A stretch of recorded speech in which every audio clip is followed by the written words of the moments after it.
ಈ ಹಿಂದಿನ ವಿಡಿಯೋದೊಳಗೆ ಯಲ್ಲಮ್ಮ ಯಾರು, ಹೆಸರು ಹೆಂಗೆ ಬಂತು, ಯಲ್ಲಮ್ಮನ ದೇವಸ್ಥಾನ ಯಾರ್ಯಾರ ಆಡಳಿತಕ್ಕೆ ಒಳಗಾತು ಅನ್ನೋದ್ರ ಕುರಿತಾಗಿ ತಿಳ್ಕೊಂಡ್ವಿ. ಈಗ ಮೂರನೇ ಭಾಗದ ವಿಡಿಯೋದೊಳಗೆ ಏನು ಬರುತ್ತಾ ನೋಡೋಣ.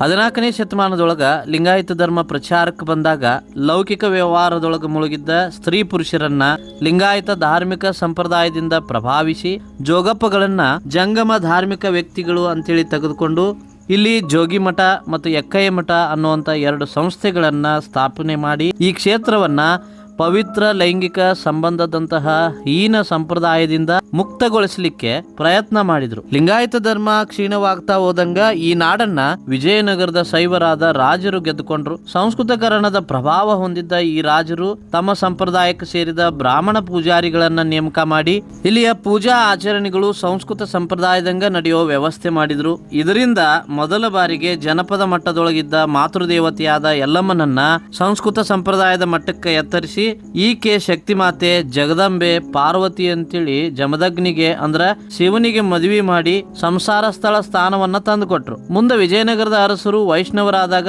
ತಮ್ಮ ಮತ ಪ್ರಚಾರ ಕಾರ್ಯದ ಅಂಗವಾಗಿ ಯಲ್ಲಮ್ಮ ಕ್ಷೇತ್ರದೊಳಗೂ ಬದಲಾವಣೆ ತಂದು ವೈಷ್ಣವ ಸಂಪ್ರದಾಯಕ್ಕೆ ಸೇರಿದ ಬ್ರಾಹ್ಮಣ ಪೂಜಾರಿಗಳನ್ನ ನೇಮಕ ಮಾಡಿದ್ರು. ವಿಜಯನಗರ ಸಾಮ್ರಾಜ್ಯ ಪತನ ಆಗಿ ಈ ನಾಡು ಬಿಜಾಪುರದ ಮುಸಲ್ಮಾನ ದೊರೆಗಳ ಆಳ್ವಿಕೆಗೆ ಬಂದಾಗ ಅನ್ಯ ಧರ್ಮೀಯರಾದ ಅವರು ಈ ಕ್ಷೇತ್ರವನ್ನ ಒಬ್ಬ ಅಧಿಕಾರಿಗೆ ದತ್ತಿ ಕೊಟ್ಟು ಕಪ್ಪ ಕಾಣಿಕೆ ಕರಾರು ಹಾಕಿದ್ರು. ಈ ವ್ಯಕ್ತಿ ವಿಜಯನಗರದ ರಾಜರಿಗೆ ಸೋತು ರಾಜ್ಯ ಕಳೆದುಕೊಂಡ ಸ್ಥಳೀಯ ರಾಜರ ವಂಶಕ್ಕೆ ಸೇರಿದವನಾಗಿದ್ದ. ಯಲ್ಲಮ್ಮನ ಸಂಪ್ರದಾಯಕ್ಕೆ ಪೂರ್ವದಿಂದನೂ ಸೇರಿದವನಿದ್ದ. ತಾನು ಬಿಜಾಪುರದ ಅರಸರಿಗೆ ಕೊಡಬೇಕಾದ ಕಪ್ಪಕ್ಕ ದುಡ್ಡನ್ನ ಗಳಿಸಲಿಕ್ಕೆ ಇಲ್ಲಿ ಮತ್ತ ಪವಿತ್ರ ಲೈಂಗಿಕ ಸಂಪ್ರದಾಯವನ್ನ ಪ್ರತಿಪಾದಿಸೋ ಯಲ್ಲಮ್ಮ ದೇವತೆಯನ್ನ ಪ್ರಚಾರಕ್ಕೆ ತರ್ತಾನೆ. ಮುಂದ ಅಂಬಾಭವಾನಿ ಹೆಸರಿನೊಳಗ ಶಕ್ತಿ ಆರಾಧಕರಾದ ಸಾತಾರದ ಮರಾಠರು ಈ ನಾಡನ್ನ ಗೆದ್ದುಕೊಂಡಾಗ ಇಲ್ಲಿದ್ದ ಯಲ್ಲಮ್ಮನ ಸಂಪ್ರದಾಯವನ್ನ ಮುಂದುವರಿಸಲಿಕ್ಕೆ ಬಿಟ್ರು. ಆದ್ರೂ ಕೂಡ ದೇವಸ್ಥಾನದ ಪಾರುಪತ್ಯದಾರರನ್ನ ಮತ್ತು ಪೂಜಾರಿಗಳನ್ನ ಬದಲಾಯಿಸಿ ತಮ್ಮ ನಾಡಿನಿಂದ ಮರಾಠ ಬ್ರಾಹ್ಮಣರನ್ನ ತಂದು ಈ ಜಾಗಗಳಿಗೆ ನೇಮಿಸಿದ್ರು. ಇದರಿಂದ ಕೆಲವು ಕಾಲ ಈ ಕ್ಷೇತ್ರದೊಳಗ ಪವಿತ್ರ ಲೈಂಗಿಕ ಸಂಪ್ರದಾಯ ಶಕ್ತಿ ಗುಂದಿತು. ಮರಾಠರ ಆಳ್ವಿಕೆಯ ನಂತರ ಈ ನಾಡು ಪುಣೆಯ ಪೇಶ್ವೆಗಳ ಅಧೀನಕ್ಕೆ ಒಳಪಟ್ಟಾಗ ಅವರು ಈ ಕ್ಷೇತ್ರದೊಳಗ ಮತ್ತು ವೈಷ್ಣವ ಸಂಪ್ರದಾಯವನ್ನ ಸ್ಥಾಪನೆ ಮಾಡಿ ಬ್ರಾಹ್ಮಣ ಪುರೋಹಿತರನ್ನ ನೇಮಿಸಿದ್ರು. ಇದರಿಂದಾಗಿ ರೇಣುಕಾ ಜಮದಗ್ನಿ ಸಂಪ್ರದಾಯ ಪ್ರಚಾರದೊಳಗ ಉಳಿದ್ರು ವೈಷ್ಣವ ಸಂಪ್ರದಾಯಕ್ಕೆ ಸೇರಿಕೊಂಡಿತು. ಮುಂದೆ ಅವರು ಸಂಸ್ಕೃತ ಸಂಪ್ರದಾಯದಂಗ ಕೇವಲ ಜಮದಗ್ನಿಯನ್ನ ಪ್ರತಿಪಾದಿಸೋ ಕ್ರಮವನ್ನ ತಂದ್ರು. ಅವಾಗ ರೇಣುಕಾಳನ್ನ ಆಕೆಯ ಸ್ಥಾನದಿಂದ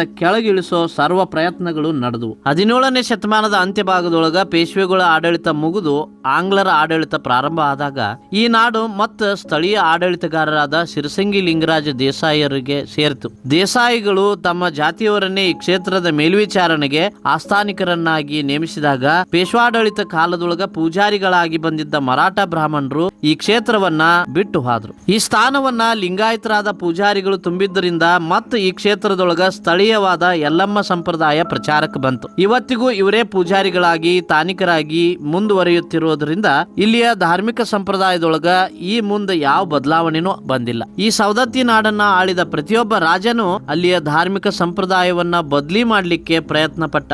ಬದಲಾವಣೆ ತರಲಿಕ್ಕೆ ಅವರು ಈ ಧಾರ್ಮಿಕ ಸಂಪ್ರದಾಯದ 3 ಮುಖ್ಯ ಅಂಗಗಳಾದ ಪುರೋಹಿತರು, ಪೂಜಾ ವಿಧಾನ ಮತ್ತು ಭಕ್ತರು ಇವುಗಳ ಮೇಲೆ ತಮ್ಮ ಪ್ರಯತ್ನವನ್ನ ಕೇಂದ್ರೀಕರಿಸಿದ್ರು. ರಾಜ ಒಂದು ಪ್ರದೇಶವನ್ನ ಗೆದ್ದ ಕೂಡಲೇ ಪುರೋಹಿತ ವರ್ಗದವರು ಅವನ ಕಡೆಗೆ ಹೋಗಿ ಆ ನಾಡಿನೊಳಗಿರುವಂತಹ ಕ್ಷೇತ್ರಗಳನ್ನ ತಮಗ ಕೊಟ್ರ ಇದನ್ನ ಮತ್ತು ಭಕ್ತರನ್ನ ರಾಜ ಪ್ರತಿಪಾದಿಸ್ತಾ ಇರುವಂತ ಧಾರ್ಮಿಕ ಸಂಪ್ರದಾಯಕ್ಕೆ ಪರಿವರ್ತನೆ ಮಾಡೋದಾಗಿ ಕೇಳಿಕೊಂಡಿದ್ದರಿಂದ ಇದರಿಂದ ತನ್ನ ಇರಿಮೆ ಶಕ್ತಿ ಹೆಚ್ಚುತ್ತದ ಅಂತೇಳಿ ರಾಜ ತಿಳಿದ್ರಿಂದ ಇಂತಹ ಬದಲಾವಣೆಗೆ ಅವರು ಒಪ್ಪುತ್ತಿದ್ರು. ಹಿಂಗ ರಾಜನ ಅನುಮೋದನೆ ಪಡೆದ ಪೂಜಾರಿಗಳು ಈ ಕ್ಷೇತ್ರಕ್ಕೆ ಬಂದು ಅಲ್ಲಿದ್ದ ಹಿಂದಿನ ಸಂಪ್ರದಾಯಕ್ಕೆ ಸೇರಿದ ಪೂಜಾರಿಗಳನ್ನ ಹೊರಗುದೂಡಿ ಜೊತೆಗೆ ದೇವರ ವಿಗ್ರಹಗಳನ್ನ, ಗುಡಿಯ ವಿನ್ಯಾಸವನ್ನ, ಐತಿಹ್ಯಗಳನ್ನ ಬದಲಾವಣೆ ಮಾಡಿ ಇಲ್ಲಿ ತಮ್ಮ ಸಂಪ್ರದಾಯವನ್ನ ಪ್ರತಿಷ್ಠಾಪನೆ ಮಾಡ್ತಿದ್ರು. ತಾವು ಪ್ರತಿಪಾದನೆ ಮಾಡುವಂತ ಸಂಪ್ರದಾಯಕ್ಕೆ ಸೇರಿದ ಗ್ರಂಥಗಳು, ಶಾಸ್ತ್ರಗಳು, ಪೂಜಾ ವಿಧಿ ಮತ್ತು ಕ್ರಮದೊಳಗ ಇವರು ಪಾರಂಗತರಾಗಿದ್ರಿಂದ ಮತ್ತು ತಮ್ಮ ಧಾರ್ಮಿಕ ಸಂಪ್ರದಾಯ ಇಲ್ಲಿ ಸ್ಥಾಪನೆಗೊಂಡಾಗ ಸಿಗೋ ಸಂಪತ್ತು, ಗೌರವ, ಅಧಿಕಾರ ಮುಂತಾದವುಗಳಿಂದಾಗಿ ಈ ಪರಿವರ್ತನೆಯ ಕೆಲಸವನ್ನ ಅವರು ಸೂಕ್ತವಾಗಿ ಮತ್ತು ತೀವ್ರವಾಗಿ ಮಾಡ್ತಿದ್ರು. ಕ್ಷೇತ್ರದೊಳಗ ವಾಸವಾಗಿದ್ದುಕೊಂಡು ಪ್ರತಿನಿತ್ಯದ ಧಾರ್ಮಿಕ ವಿಧಿಗಳನ್ನ ಸೂಕ್ತವಾಗಿ ಆಚರಣೆ ಮಾಡ್ತಿದ್ರು. ಧರ್ಮಕ್ಷೇತ್ರದಿಂದ ದೂರದ ಊರುಗಳೊಳಗ ವಾಸವಾಗಿರುವ ಭಕ್ತರು ಇಲ್ಲಿಗೆ ಅವಾಗ ತೀರ್ಥಯಾತ್ರೆಗೆ ಬಂದು ಇವರಿಂದ ಬದಲಾದ ವಿಚಾರಗಳನ್ನ ಕಲಿಯುವಂಗ ಮಾಡ್ತಿದ್ರು. ಇದಕ್ಕ ಪ್ರತಿ ವಾರ, ತಿಂಗಳು, ಅಮಾವಾಸ್ಯೆ, ಹುಣ್ಣಿಮೆ, ವರ್ಷ ಹಿಂಗ ಒಂದಿಲ್ಲೊಂದು ವಿಶೇಷ ಆಚರಣೆಯನ್ನ ಏರ್ಪಾಡು ಮಾಡಿ ಇವುಗಳ ಒಳಗ ಭಕ್ತರು ಭಾಗವಹಿಸುವಂಗ ಮಾಡ್ತಿದ್ರು. ಬರದೇ ಇದ್ರ ದೇವರು ಸಿಟ್ಟಾಗಿ ತನ್ನ ಅನುಗ್ರಹವನ್ನ ಹಿಂತೆಗೆದುಕೊಳ್ತಾನ, ನಿಮಗ್ ಶಾಪ ಕೊಡ್ತಾನ ಅಂತೇಳಿ ಎದುರಿಸ್ತಿದ್ರು. ಭಕ್ತರು ಸದಾ ದೇವತೆಯ ಧ್ಯಾನದೊಳಗ ಇರ್ಲಿಕ್ಕೆ ಹರಕೆ ಹೊರುವಂಗ, ಅವುಗಳನ್ನ ತೀರ್ಸೋ ಹಂಗ ಪ್ರೇರೇಪಿಸ್ಲಿಕ್ಕೆ ಜಂಗಮ ಧಾರ್ಮಿಕ ವ್ಯಕ್ತಿಗಳನ್ನ ಕಳಿಸ್ತಿದ್ರು. ಹಿಂಗ ಕ್ಷೇತ್ರದಿಂದ ದೂರವಾಗಿರುವಂತ ತಮ್ಮದೇ ಆದ ದಿನನಿತ್ಯ ಸಮಸ್ಯೆಗಳ ಒಳಗ ಮುಳುಗಿರುವ ಭಕ್ತರ ಒಳಗ ಹೊಸ ವಿಚಾರಗಳನ್ನ, ಧಾರ್ಮಿಕ ಭಾವನೆಯನ್ನ, ಭಯ ಮತ್ತು ಭಕ್ತಿಗಳನ್ನ ತರಲಿಕ್ಕೆ ಐತಿಹ್ಯಗಳನ್ನ ಸೃಷ್ಟಿ ಮಾಡಿದ್ರು. ಇವುಗಳನ್ನ ಜಂಗಮ ಧಾರ್ಮಿಕ ವ್ಯಕ್ತಿಗಳಿಗೆ ಹೇಳಿ ಅಥವಾ ಮುದ್ರಣ ಮಾಡಿ ಭಕ್ತರಿಗೆ ಮುಟ್ಟೋ ಹಂಗ ಮಾಡಿದ್ರು. ಎಲ್ಲಾ ಧಾರ್ಮಿಕ ಸಂಪ್ರದಾಯದೊಳಗೂ ಎಲ್ಲಾ ಕಾಲದೊಳಗೂ ಐತಿಹ್ಯಗಳು ಇರೋದು ಕಂಡು ಬರ್ತದ. ಇವು ಆ ಗುಂಪಿಗೆ ಸೇರಿದ ಜನರ ಸಂಸ್ಕೃತಿಯ ಮಟ್ಟಕ್ಕ, ಬುದ್ಧಿ ಮಟ್ಟಕ್ಕ ಅನುಗುಣವಾಗಿರ್ತದ. ಇವು ಧರ್ಮ ಪ್ರಚಾರ ಕಾರ್ಯದೊಳಗ ಭಕ್ತರನ್ನ ಪ್ರೇರೇಪಣೆ ಮಾಡ್ಲಿಕ್ಕೆ, ಅವರು ತಮ್ಮ ಸಂಪ್ರದಾಯದೊಳಗ ಹೆಚ್ಚಿನ ನಂಬಿಕೆ, ಭಯ ಪಡುವಂಗ ಮಾಡ್ಲಿಕ್ಕೆ, ಪೂರ್ವತಃ ಸಂಪ್ರದಾಯದ ಬಗ್ಗೆ ಬಿಭತ್ಸ ಮೂಡಿಸಲಿಕ್ಕೆ, ಹಿಂಗ ಅನೇಕ ಉದ್ದೇಶಗಳಿಂದ ಸೃಷ್ಟಿಸಿಕೊಂಡ ಸಾಧನಗಳು. ಆದ್ದರಿಂದ ಐತಿಹ್ಯಗಳ ಸೃಷ್ಟಿ, ಉಪಯೋಗ ಉದ್ದೇಶ ಪೂರ್ವಕವಾದದ್ದು. ಬುದ್ಧಿವಂತರಾದ ಪುರೋಹಿತ ವರ್ಗ ತಮ್ಮ ವಿಚಾರಗಳನ್ನ ಇನ್ನೊಂದು ಗುಂಪಿನ ಜನರಿಗೆ ಹೇಳಲಿಕ್ಕೆ ಸೃಷ್ಟಿ ಮಾಡಿದ ಒಂದು ಬಗೆಯ ಕಥೆಗಳು. ಹಿಂದ ಜೀವಂತ ಇದ್ದಂತ ಬಾಳಿ ಬದುಕಿದ ವ್ಯಕ್ತಿಗಳು ಅವರು ಮಾಡಿದ ಕೃತಿಗಳ, ನಂಬಿದ್ದ ವಿಚಾರಗಳ ಬಗ್ಗೆ ಹೇಳಿರೋದ ಇಲ್ಲಿರುವಂತ ವಿಷಯಗಳು. ಇವುಗಳನ್ನ ಸೃಷ್ಟಿ ಮಾಡಿದವರು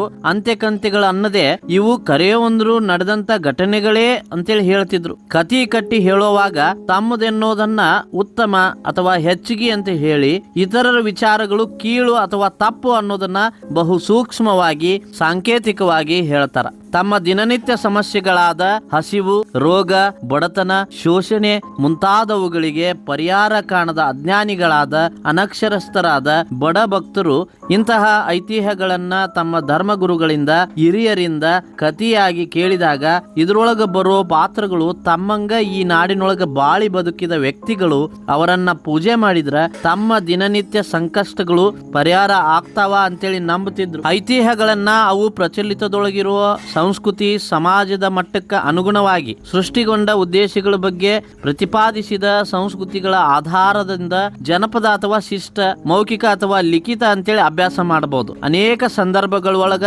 ಒಂದು ಐತಿಹ್ಯ ಜನಪದ ಮತ್ತು ಶಿಷ್ಟ ಎರಡೂ ಸಂಪ್ರದಾಯಗಳ ಒಳಗ ಹೇಳಲ್ಪಡಬಹುದು. ಹಿಂಗಿದ್ದಾಗ ಅವುಗಳ ಒಳಗ ಬಳಸುವಂತ ಸಂಕೇತಗಳು, ಹೆಸರುಗಳು ಸಂಸ್ಕೃತಿಯ ವೈವಿಧ್ಯಕ್ಕೆ ಅನುಗುಣವಾಗಿ ಭಿನ್ನವಾಗಿರ್ತಾವ. ಸಮಾಜ ಮತ್ತು ಸಂಸ್ಕೃತಿಯೊಳಗ ಘಟಿಸಿದ ಬದಲಾವಣೆಗಳನ್ನ ವಿವರಣೆ ಮಾಡಲಿಕ್ಕೆ ಅನೇಕ ಪರಿಕಲ್ಪನೆಗಳನ್ನ ಬಳಸಲಾಗ್ಯದ. ಇವುಗಳನ್ನ ಐತಿಹ್ಯಗಳೊಳಗ ಆದ ಬದಲಾವಣೆಗಳನ್ನ ವಿವರಿಸಲಿಕ್ಕೂ ಬಳಸಬಹುದು. ಹಿಂಗ ಬಳಸಲಾದ ಪರಿಕಲ್ಪನೆಗಳೊಳಗ ಸಂಸ್ಕೃತಕರಣನೂ ಒಂದು. ಭಾರತ ದೇಶದ ಸಮಾಜ ಸಂಸ್ಕೃತಿ ಒಳಗ ಬಂದಿರುವಂತ ಮತ್ತು ಬರ್ತಾ ಇರುವಂತ ಬದಲಾವಣೆಗಳು ಸಂಸ್ಕೃತ ಹಿಂದೂ ಧರ್ಮದ ಪ್ರಭಾವದಿಂದ ಬಂದಂತವ ಆಗಿದ್ರಿಂದ ಇದನ್ನ ಸೂಕ್ಷ್ಮವಾಗಿ ವಿವರಿಸಲಿಕ್ಕೆ ಸಮಾಜಶಾಸ್ತ್ರಜ್ಞರಾದ ಎಂ.ಎನ್. ಶ್ರೀನಿವಾಸ್ ಅವರು ಸಂಸ್ಕೃತಕರಣ ಪರಿಕಲ್ಪನೆಯನ್ನ ಬಳಸ್ಯಾರ. ಅವರ ವಿವರಣೆಯಂಗ ಒಂದು ಜನಪದ ಸಂಪ್ರದಾಯ ಸಂಸ್ಕೃತ ಸಂಪ್ರದಾಯದ ಪ್ರಭಾವಕ್ಕೆ ಒಳಗಾದಾಗ ಅದು ಕ್ರಮೇಣ ತನ್ನೊಳಗಿರುವಂತ ಮೂಲ ವಿಚಾರ, ನಂಬಿಕೆ, ಆಚಾರ, ದೇವರು, ವಿಚಾರ ಮುಂತಾದ ಒಂದೊಂದನ್ನ ಕ್ರಮೇಣವಾಗಿ ಕೈ ಬಿಡ್ತಾ ಹೋಗಿ